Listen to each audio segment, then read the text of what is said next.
राजगढ़ जिले में प्रशासन के आश्वासनों की हकीकत एक बार फिर उजागर हो गई है। जिले की सभी सहकारी सोसाइटी के कर्मचारी उदनखेड़ी सहकारी समिति में अनिश्चितकालीन हड़ताल पर बैठ गए हैं, जिससे पूरे जिले में गेहूं खरीदी, सहकारिता के कामकाज व्यवस्था चरमराने लगी है।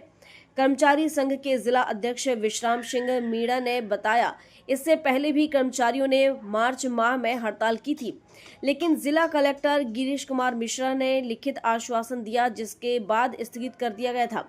कर्मचारियों को उम्मीद थी कि उनकी पदोन्नति सहित अन्य मांगों को लेकर जल्द निर्णय होगा, लेकिन प्रशासन की सुस्ती और अनदेखी के चलते आज कोई समाधान नहीं निकला।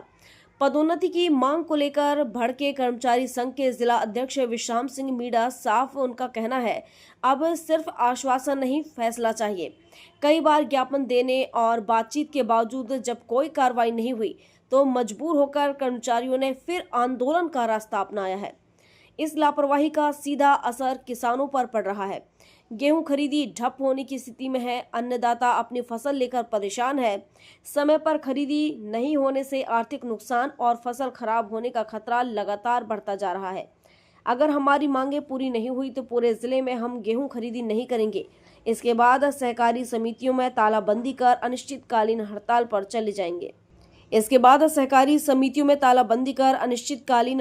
चले गए। को हमारे प्रभार पद से इस्तीफा दे चुके हैं और ये समस्त जवाबदारी शासन प्रशासन की रहेगी। और कल से हम हर समिति में ताला बंद करके अपनी मांगों को पूर्ण करवाएंगे। जब तक हमारी मांगें पूर्ण नहीं होगी तब तक तालाबंदी कोई खोलने वाला नहीं है। 9 मार्च से सरकार गेहूं खरीदी चालू कर रही है और आपके यहाँ भी केंद्र होगा, तो गेहूं खरीदी का क्या असर रहेगा? श्रीमान जी, गेहूं खरीदी का असर तो पूरा पड़ेगा। जब सोसाइटी गेहूं, हम प्रभारी गेहूं नहीं खरीदेंगे तो खरीदेगा कौन? जब तक हमारी मांग नहीं हो, सरकार जाने कौन जवाबदार है इसका। सरकार गेहूं खरीदी पर जोर दे रही है और आप अगर गेहूं खरीदी नहीं करेंगे किसान को इसका नुकसान होगा।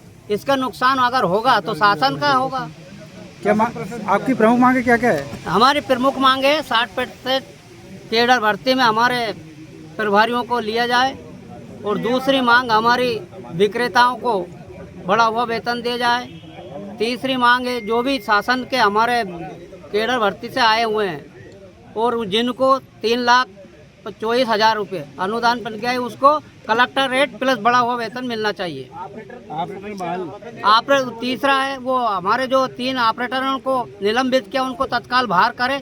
जब तक उनको बहाल नहीं करेंगे हम तब तक हड़ताल बंद नहीं करेंगे और हड़ताल जारी रहेगी। पिछले दिनों भी आपने हड़ताल की थी, आपको क्या आश्वासन मिला था? आश्वासन दिया था कि 30 तारीख को आपको तारीख पे तारीख, तो हमको आप उन पे विश्वास नहीं रहा। जब रूप से सूची जारी नहीं होगी तब तक हड़ताल जारी रहेगी। मैं श्याम बैरागी, सहायक संस्था प्रबंधक, कुंडलिया सोसाइटी। क्या आपकी प्रमुख मांगे हैं और आप सरकार को?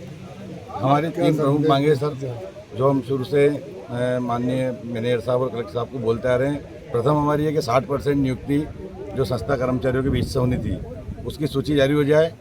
दूसरी, हमारे सेल्समैन विक्रेताओं का जो वेतन है वो कलेक्टर रेट प्लस बढ़ा हुआ 3,000 वेतन, 13,500 जो होते हैं वो वेतन उनको मिल जाए। तीसरी, 3 कंप्यूटर ऑपरेटर जिनको निलंबित किया गया है उनकी बहाली हो जाए।